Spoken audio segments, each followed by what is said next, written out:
Masechet Zvachim, traité Zvachim, Daflam et Tret, feuille numéro 38. Nous sommes à la feuille 37, deux lignes avant la fin. Et là, Merata, l'Agmalim, alors à ce moment-là, Basukot, Basukot, Basukot. Il est répété 3 fois dans Lévitique, dans des cabanes. Les 2 premières fois, c'est écrit au singulier, ça se lit au pluriel.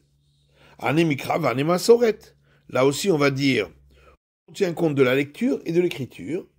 Hamisha Dafnata Ba'al Mermad. Il faudrait donc 5 parois aux cabanes, de la fête des cabanes. Et la Gemara répond, Hatam Hadkra Koulé les gouffés. Là-bas, on utilise une fois pour l'obligation des cabanes. Et une fois pour l'obligation d'une couverture au toit. Il reste donc 3 parois, et la règle apprise par tradition est venue diminuer la longueur de la 3e paroi, Vokimta Tefar, et l'établir à une largeur de poing. La Gemara a demandé la matin, mais alors à ce moment-là, Vetamea Shevu'ayim, Shevu'ayim. C'est écrit concernant la femme qui a accouché, sera impure 2 semaines. Et encore une fois écrit 2 semaines, mais sans le vav, ce qui fait le chiffre 70, si Shivaim. Ahanekra ve'ane masoret. Alors là aussi on va dire, on tient compte de la lecture et on tient compte de l'écriture. Arba'inutren ba'ya lemitav. Il devrait donc rester impur pendant 42 jours. Et l'Agma répond, Shani atam dirtiv kenidata. Là-bas c'est différent parce que il est écrit comme sa période d'impureté des règles, et donc ça doit rester à 14 jours, qui est 2 fois la période d'impureté des règles. Vetana, il y a une braïta, Maïté la Meracha, qui donne la source de l'enseignement de notre Mishnah, que si on a mis une fois le sang sur l'autel, c'est suffisant a posteriori, Meracha, à partir de cette déduction. Vechiper, vechiper, vechiper, c'est écrit à part 3 fois, et il fera l'expiation avec le sang, Mipne Hadin, car on aurait suivi la logique. Shachol Valodinu, on aurait pu croire, voilà, c'est logique. Nemrud Amim le Matav et Nemrud Amim le Marla. Certains sangs sont mis sur la partie inférieure de l'autel, et d'autres sur la partie supérieure des parois de l'autel. C'est le cas du sacrifice expiatoire. Et donc on pourrait dire, de la même manière que pour le sang qui est mis sur la partie inférieure des parois de l'autel, si on les a mis une fois, c'est déjà suffisant pour l'expiation. De même, pour les sangs qui sont mis sur la partie supérieure des parois de l'autel, si on les a mis une fois, c'est déjà suffisant pour l'expiation. Mais tu peux également suivre une autre voie et dire Nemrud Amim Bifnim et Nemrud Amim Bachutz. Pour certains sacrifices, le sang est mis à l'intérieur du palais du temple, et pour d'autres, à l'extérieur du palais du temple. Donc on pourrait dire de la même manière que pour le sang qui est mis à l'intérieur du palais du temple, s'il manque une fois parmi toutes les aspersions, c'est comme s'il n'avait rien fait. De même, pour les sangs qui sont mis à l'extérieur du palais du temple, s'il manque une fois de parmi ces aspersions, c'est comme s'il n'avait rien fait. Alors, il faut regarder à qui ça ressemble le plus. On peut dire, on apprend pour les sangs qui sont mis à l'extérieur du palais du temple, à partir du cas des sangs qui sont mis à l'extérieur du palais du temple, mais on n'apprend pas pour les sangs qui sont mis à l'extérieur du palais du temple, à partir du sang qui est mis à l'intérieur du palais du temple. Au kalach l'erzu. Mais tu peux aussi suivre une autre voie et dire Danin Khatat Verba Keranot, Bechatat Verba Keranot. On apprend pour le sacrifice expiatoire dont le sang est mis sur les 4 coins de l'autel, à partir du sacrifice expiatoire dont le sang est mis sur les 4 coins de l'autel, c'est-à-dire à partir du sacrifice expiatoire dont le sang est mis à l'intérieur du palais du temple, où là aussi il est mis sur les 4 coins de l'autel d'or, et on ne déduira pas Chutz, à partir du sang qui est mis à l'extérieur du palais du temple pour les autres sacrifices, chez Khatat, parce que ce ne sont pas les sacrifices expiatoires, Verba Keranot, ils ne sont pas mis aux 4 coins de l'autel. Et c'est pourquoi on a besoin de cette répétition par 3 fois du terme et il apportera expiation. Et on fait la déduction suivante. Vechiper, Avalpi Shenotan et la Shalosh. C'est écrit une première fois, il expira, pour nous apprendre même si il avait mis que 3 fois. Vechiper, une deuxième fois, il expira, Avalpi Shenotan et la Shtaim, pour dire même s'il avait mis que 2 fois. Vechiper, et il apportera expiation, Avalpi Shenotan et la Achat, même s'il n'avait mis que 1 fois le sang sur le coin de l'autel. Et la Gemara demande, va il les gouffer? Mais en réalité, ces mots-là, on en a besoin pour l'explication simple, c'est-à-dire pour dire pour chacun de ces sacrifices qu'il apporte expiation pour la faute en question. Amar Rava Barada dit, Marie Asberali, Marie m'a expliqué. Amakra vechiper venislachlo. Et il est écrit, et il apportera expiation, et ça lui sera pardonné. Zoï kapara, zoï slicha, ça revient au même. Expiation et pardon, c'est la même chose. Et c'est pourquoi on utilise ces mots pour les déductions dont on a parlé. Et l'Agmara demande, Eima, peut-être on pourrait faire la déduction différemment et dire, Vechiper, c'est marqué une fois, il apportera expiation, pour nous apprendre, la falpi shontan et la shalosh, le marla, vachat le matin. Même s'il a mis le sang que 3 fois en haut et 1 fois en bas. Vechiper, c'est écrit une deuxième fois, il sera expié, Afalpi shontan et la shtaim le marla ou shtaim le matin. Pour nous apprendre, même s'il a mis que 2 fois en haut et 2 fois en bas. Vechiper, c'est répété encore une 3e fois, il apportera expiation, Afalpi shontan le marla et la le matin. Même s'il n'a pas mis du tout en haut, mais que en bas.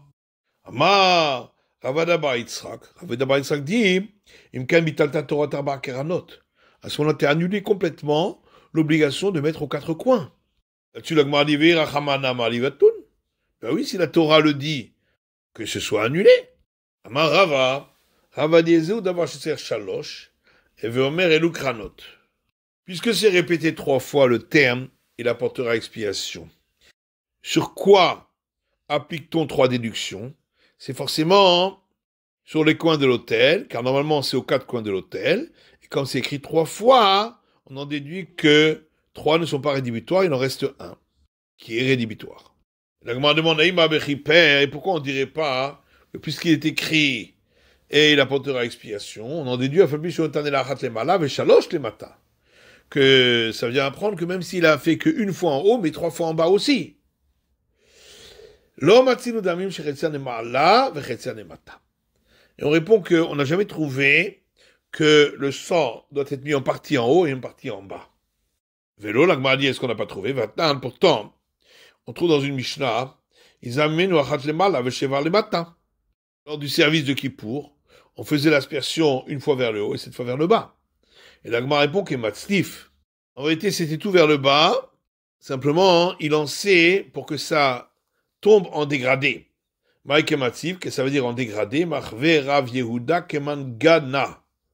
Rav Yehuda a montré par un signe, ça veut dire comme lorsque on donne la flagellation, c'est en dégradé sur le dos. Et la Gemara demande, Izal Toharo Shel Mizbeach Shevar Piramim. On trouve dans une Mishnah que le jour de Kippour, on devait faire les aspersions du sang sur la pureté de l'autel d'or 7 fois. Maïla va palguer les Mizbeach, n'est-ce pas? Ça veut dire au milieu des parois de l'autel. Kidamre inche taher tihara. Comme les gens ont l'habitude de dire lorsque le soleil est au zénith, qu'on est arrivé à la pureté, yoma du jour. Or, si c'est au milieu de la paroi, forcément une partie étant plus haut, une partie est plus bas.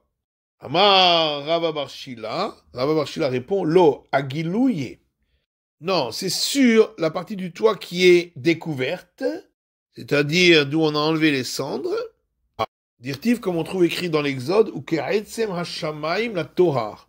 Et comme la couleur de l'essence du ciel lorsqu'il est pur, c'est-à-dire lorsqu'il n'y a aucune brume. Et la Gemara demande Vaïka Shiraim, mais voilà que pour les sangs qui sont mis en haut de l'autel, il faut aussi verser le reste en bas sur la base de l'autel, donc il y a une partie en haut, une partie en bas.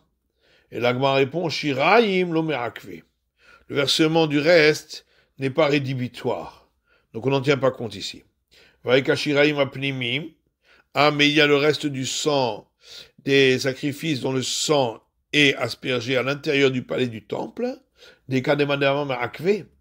Et il y a un avis qui pense que c'est rédhibitoire. La Gemara répond, Bechad makom kamrinan. Quand on a dit qu'on ne trouve pas en haut et en bas, c'est au même endroit. Et là-bas, c'est deux endroits différents. Tanya, il y a une braïta qui dit, Rabbi Eliezer ben Yaakov Omer, Rabbi Eliezer ben Yaakov dit, Bet Shammai Omrim, l'école de Shammai disent, Shte matanot shebechatat, les deux fois rédhibitoires, où on met le sang sur l'autel, pour les sacrifices expiatoires. Va'achat shebechol azvachim, et une fois pour tous les autres sacrifices, matirot ou mefaglot. C'est ces aspersions-là qui permettent de consommer le sacrifice, et également qui, lorsqu'il y a une intention mauvaise de consommer après le temps imparti, rendent le sacrifice pigoul et inapte. Bet Hillel Omrim, l'école du Hillel disent achat shebechatat. Une fois où on met le sang sur l'autel qui est rédhibitoire pour le sacrifice expiatoire, et une fois également pour les autres sacrifices, materet, c'est cette fois-là qui permet de consommer le sacrifice, on met fagelet, et qui rend le sacrifice pigou lorsqu'il y a eu une mauvaise intention de consommation après le temps imparti. Rav Oshaya pose une question là-dessus. Mais alors, ça devrait être enseigné dans la Mishnah qui rapporte tous les cas où l'école de Shammai est plus coulant et l'école de Hillel est plus sévère, puisqu'ici, concernant le Pigioul, l'école de Hillel est plus sévère. Amar le Rava lui répond qu'Ichil était Raïchil. Quand on a rapporté cette discussion entre l'école de Shammai et l'école de Hillel, c'était pour répondre à la question à partir de quand le sacrifice est autorisé à la consommation, d'Avoulo Bet Shammai et Khumra. Et là-dessus, l'école de Shammai est plus sévère. Amar Rabbi Yochanan dit, Shtalosh matanot shebechataot, les trois dernières aspersions de sang pour l'autel qui ne sont pas rédhibitoires pour les sacrifices expiatoires, Enan baot balayla, on ne peut pas les mettre sur l'autel la nuit, ou baot la hamita, et elles sont mises sur l'autel même si le propriétaire est mort entre-temps, va ma'alimen bachutz chayav, et si quelqu'un les met sur un autel en dehors du temple, il est passible de la sanction du retranchement. Amar Papa yesh mehen kitrilatov yesh mehen kesofo. Papa dit, sur certains points, c'est comme pour la première qui est rédhibitoire, et pour d'autres points, on prend les règles des dernières qui ne sont pas rédhibitoires. Chutz velayla zarut ou klisharet. Pour la sanction si ça a été mis à l'extérieur du temple. Et pour l'interdiction que ce soit la nuit ou par quelqu'un qui n'est pas un prêtre. Et pour l'obligation que ce soit à partir d'un ustensile de service. Keren ve'etzba. Pour l'obligation que ce soit sur un coin de l'autel. Et mis avec l'index sur le coin de l'autel. Kibous, obligation de laver un vêtement qui aurait reçu de ce sang.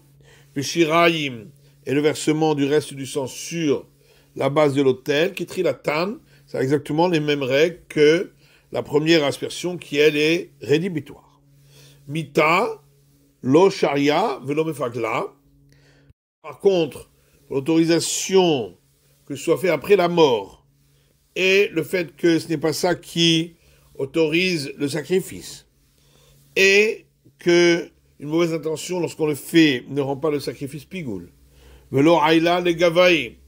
Et pour le fait que ça ne rend pas le sacrifice impropre si c'est entré à l'intérieur du palais du temple, kesofan. Ça n'a pas la règle de sévérité, que ça s'applique aux dernières, qui sont non rédhibitoires. Amar Rav Papa. Rav Papa dit, d'où est-ce que je tire cela?